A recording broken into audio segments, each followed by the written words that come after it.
sociale.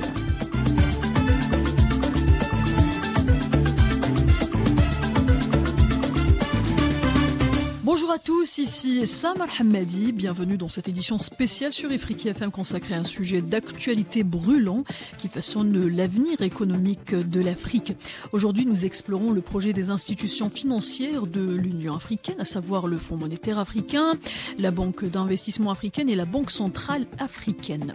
Ces institutions financières centrales africaines peinent toujours à voir le jour, mais si leur mise en place devient effective, l'intégration régionale deviendra une réalité, le développement socio-économique de l'Afrique du concret, à travers notamment l'harmonisation des politiques monétaires et la mobilisation des ressources et la stabilité économique. Nous sommes honorés d'avoir en studio l'expert financier Idir Sassi. Bonjour Idir. Bonjour, bonjour à vos auditeurs et merci pour cette invitation à notre fenêtre sur l'Afrique, Africa FM. Merci et rejoignons notre discussion par téléphone le journaliste Samir Qaïdi. Vous suivez de près les questions internationales. Samir Qaïdi, bonjour. Oui, bonjour et c'est toujours un plaisir d'être parmi vous également. Le plaisir est partagé, Samy. Donc commençons par cette série de consultations tenues en décembre dernier à Lusaka qui a mis en avant l'urgence de mettre en place des institutions financières centrales africaines. Pouvez-vous nous expliquer, Monsieur Sassi, l'importance stratégique de cette initiative ? Alors il faut savoir que nous vivons une nouvelle ère au niveau de l'Union africaine en général, au niveau des institutions. Les pays africains ont longtemps milité pour plus de présence dans les institutions financières internationales, même si certains pays ont été considérés comme low-income countries, ça veut dire qu'ils n'avaient pas beaucoup de voix parce que les institutions internationales financières, spécialement, fonctionnent sur la base du poids des revenus des pays. Donc, ces actions qui ont été reprises par le FMI, par des forums comme Davos, etc., n'ont pas abouti comme il se doit. Donc, maintenant, nous vivons un moment charnière, historique. Pourquoi ? Parce que l'Union africaine va permettre, donc via ce travail institutionnel, de donner plus de synergie, de consolider, surtout de donner un poids à l'Union africaine et aux Africains auprès de ces institutions internationales. Quand je dis donner un poids, ce n'est pas qu'un poids politique, mais c'est aussi un poids financier et technique. Ça veut dire que demain, cette façon de s'adresser à autrui, donc à l'environnement international, va avoir un impact et elle va apporter de nouvelles solutions au continent en termes financiers. Et parlons maintenant des piliers spécifiques de cette initiative, Monsieur Sassi. Quelles sont les implications politiques de la mise en place du Fonds monétaire africain ? On parle du FMA. Alors, un fonds monétaire, comme je disais, le FMI, il ne faut pas oublier que quand même le FMI a apporté beaucoup de solutions aux pays du Sahel, etc. Donc on parle de milliards de dollars qui ont été investis. Mais ce genre de solutions, ce sont des solutions qui viennent aussi apporter derrière des réformes structurelles pour les pays concernés.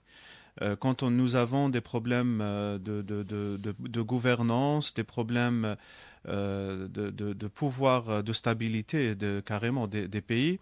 Donc, il y a une manière qui a permis à ces pays, en tout cas, de trouver des solutions dans des institutions comme le FMI. Maintenant, pour l'Afrique, prévoir un fonds monétaire qui ressemblerait au FMI, c'est aussi apporter des solutions africaines aux problèmes africains. Et ça, c'est très important parce que le problème d'eau qui se trouve dans une commune donnée, c'est le problème d'eau qui va se dupliquer sur tous les pays. Nous avons à peu près les mêmes problèmes. C'est des régions, certes, mais c'est les mêmes solutions qu'on peut dupliquer indéfiniment. Nous avons un problème d'inflation continentale. C'est la même chose. Nous avons des industries qui se ressemblent beaucoup. Il y a beaucoup d'interactions qu'on peut demain réussir par cette façon de faire. Encore une fois, réfléchir à des institutions africaines, je disais que c'était un moment charnière, c'est beaucoup plus aussi un changement de mentalité. Parce qu'il faut savoir que dans le domaine financier, maintenant, parce que construire des infrastructures, ce n'est pas facile. Il faut beaucoup de moyens, de temps, etc., d'organisation. Mais dans le domaine financier, les nouvelles technologies vont permettre d'apporter des solutions plus rapidement. L'inclusion financière, beaucoup de choses peuvent se faire et surtout, encore une fois, un changement de mindset, de mentalité des dirigeants dans le domaine financier au niveau africain. On parle de mentalité, on parle de changement de. Donc c'est intéressant, mais passons maintenant à la banque d'investissement africaine BIA et dire, sachant qu'il existe déjà la banque africaine de développement, quelle différence aurons-nous avec cette nouvelle banque d'investissement africaine ? Alors, les banques, la Banque africaine de développement, c'est une banque qui a fonctionné par élection.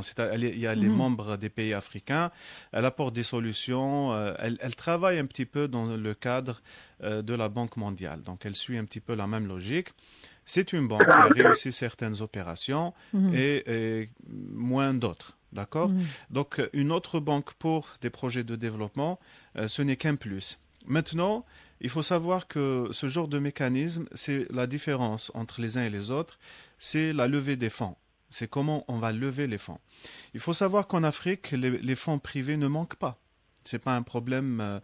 Maintenant, le privé, ça veut dire si on parle demain de PPP, private, parce que pour les infrastructures, il y a beaucoup de privés qui peuvent investir dans des routes, dans des hôpitaux. Ce n'est pas un problème. Et l'argent privé en Afrique, il y en a. Maintenant, l'argent privé a besoin de stabilité politique. Il a besoin de ça. Les PPP ne fonctionnent que par la vision. Ils font une loi sur l'investissement qui permet d'avoir de la vision. Alors d'un côté, de l'autre, c'est que les organismes, quand on ramène de l'argent de l'extérieur, parmi les problèmes majeurs de l'Afrique, c'est les assurances. Nous sommes un continent qui présente beaucoup de risques pour les pourvoyeurs de fonds. Nous n'avons pas un mécanisme d'assurance continental qui va permettre que nous soyons nous-mêmes, nous allons nous-mêmes nous couvrir par rapport aux risques africains. Quand vous allez ramener un capital qui va exiger beaucoup d'assurance parce qu'il est en dehors de l'Afrique, évidemment, on va avoir un problème d'efficacité et de coût de ce financement. Donc, je reviens pour dire, tous les mécanismes de levée de fonds nouveaux qui sont interafricains, avec des solutions africaines, ne seront que plus efficaces. Donc, merci Monsieur Sassi pour ces éclaircissements. Passons maintenant à Sami Qaidi qui nous rejoint par téléphone. Sami, en quoi privilégier un financement africain pour les Africains et consolide-t-il l'autonomie financière du continent? Est-ce plus que jamais d'actualité? Effectivement, on n'est jamais mieux servi que par soi-même. Et donc, un financement africain pour les Africains est à même de consolider l'autonomie financière dans la mesure où on observe un appétit très important des populations africaines et notamment de la jeunesse africaine pour la souveraineté, notamment la souveraineté économique. On a pu observer tout au long de ces derniers mois une remise en cause aussi du franc CFA et une volonté effectivement d'être autonome à tous les niveaux et notamment sur le plan économique. Mais cette autonomie, à vrai dire, existe depuis, a fait son petit bonhomme de chemin lorsqu'on sait que la Banque africaine de développement, qui a été créée en 1964, a établi des plans aussi pour soutenir via des prêts ou des dons des opérations pour lutter contre la pauvreté, pour encourager le développement, le progrès social aussi. Il y a aussi à travers bien entendu le Fonds africain de développement qui a été créé aussi en 72. Il y a eu aussi, comme l'a dit aussi Monsieur Sassi, Idir, qui est présent sur votre plateau, il y a aussi une assistance aussi technique pour des projets aussi. Donc cette Banque africaine du développement a permis de financer beaucoup de projets à travers le continent et a contribué aussi à la promotion des investissements, tant avec des capitaux publics que privés. Voilà. Mhm. Donc, des perspectives cruciales. Samy, en tant qu'expert en questions, on va dire, vous vous intéressez aux questions internationales. Comment percevez-vous les opportunités pour l'Afrique dans le contexte des bouleversements géopolitiques et économiques mondiaux?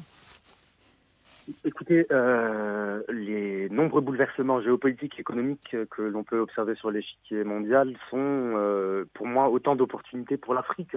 Il suffit juste de voir comment la situation en Europe de l'Est a pu rebattre les cartes pour le projet du TSGP, qui est ce pipeline qui devrait relier le Nigeria à l'Europe via le Niger et l'Algérie. D'ailleurs, un projet qui a eu le soutien de la Banque africaine de développement. Mais aussi, je pense qu'il y a eu les pays africains ont fini par comprendre qu'ils ne peuvent plus rien attendre des institutions de Bretton Woods qui, en réalité, perpétuent une mainmise sur ces pays et n'ont aucun intérêt au développement du continent. Donc Samy, vous êtes algérien, votre pays est connu pour ses multiples contributions actives au développement économique du continent. Donc pouvez-vous rappeler aux auditeurs quelques-unes d'entre elles? Écoutez, l'Algérie a toujours apporté un soutien inconditionnel pour le développement du continent africain. Il suffit juste de rappeler qu'en 2020, Alger a augmenté sa participation aux capitaux de plusieurs institutions financières, dont la Banque africaine du développement. En 2023, en février 2023, lors du 36e sommet de l'Union africaine qui s'est tenu à Addis Abeba en Éthiopie, eh bien, le président algérien Abdelmadjid Tebboune a fait part de l'octroi de la somme de plus d'1 milliard de dollars pour le développement de projets structurants sur le continent, notamment à destination de plusieurs pays du Sahel. Et très récemment, c'est-à-dire le mois dernier, en décembre 2023, Alger a proposé le troc comme moyen de renforcer ses liens économiques avec de nombreux pays du Sahel. D'ailleurs, une liste des marchandises éligibles est en cours d'élaboration. Sur le plan des infrastructures, il convient de signaler aussi que l'Algérie a toujours toujours contribué à donner au continent des infrastructures pour promouvoir les échanges commerciaux et donc le développement. Il suffit juste de rappeler l'élaboration de la transsaharienne ou de la dorsale aussi à fibre optique. Fibre optique. Et voilà, donc il y a plusieurs projets structurants dont l'Algérie a contribué, dans une certaine mesure, a mis à disposition du continent aussi pour promouvoir son développement, sa croissance économique, etc. Donc une participation algérienne remarquable. Il y a un petit point qui, quand on parlait d'opportunités aussi par rapport au contexte international, il suffit de voir aussi que en quelques années, le projet de la zone de libre-échange africaine, donc la ZLECAf, s'est mise en œuvre et on a pu observer une accélération appréciable. Merci Samy. Je rappelle que vous êtes journaliste, vous suivez de près les questions internationales. Samy Raidi, merci pour ces réponses et éclaircissements. De rien. Revenons à vous, Eddy, la Banque centrale africaine BCA et la création d'une monnaie africaine commune. Quels sont les enjeux politiques et économiques ici ? Ce sont des enjeux historiques, c'est crucial, parce que nous sommes en train d'assister à une période critique du développement du futur du continent.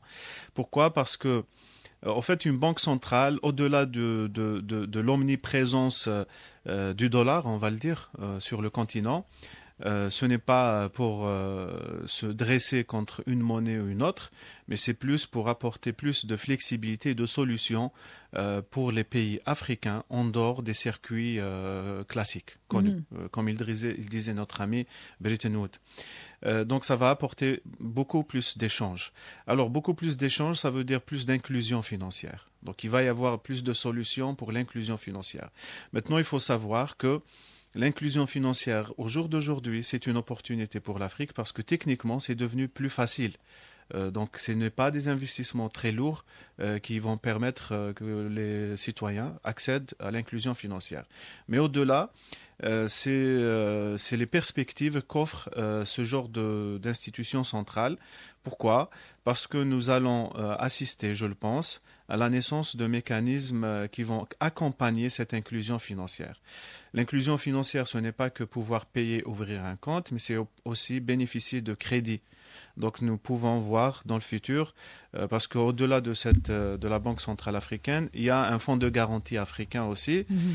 Donc il y a des garanties propres africaines qui vont naître et des organismes d'assurance.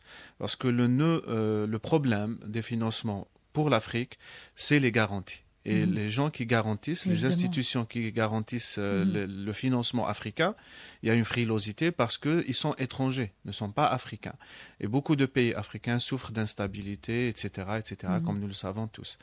Donc, apporter des solutions propres à l'Afrique via ce genre d'organismes centraux va permettre le développement de cette inclusion et des solutions qui vont permettre le développement du financement interafricain et propre aux Africains.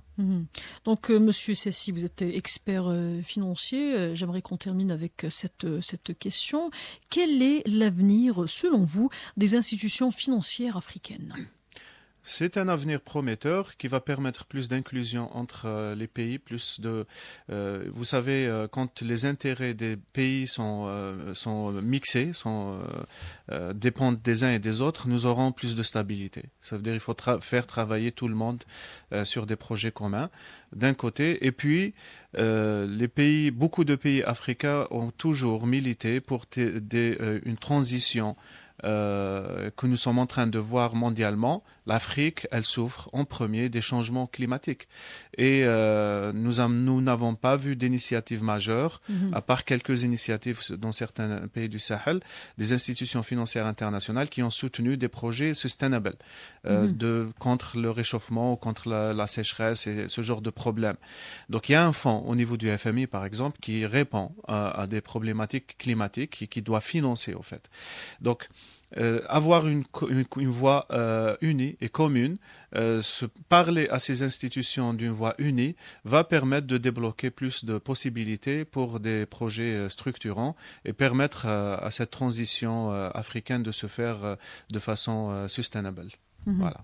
Et voilà, merci Idil Sessi. Je rappelle que vous êtes expert financier. C'est tout pour cette édition spéciale de votre chaîne Afrique FM. Un immense merci à nos invités. Donc Idil Sessi en studio et Samir Haïdi qui nous a rejoints par téléphone. Vos analyses ont été extrêmement précieuses. Et merci à vous, chers auditeurs, de nous avoir rejoints. Restez informés, restez engagés. Bonne journée à tous.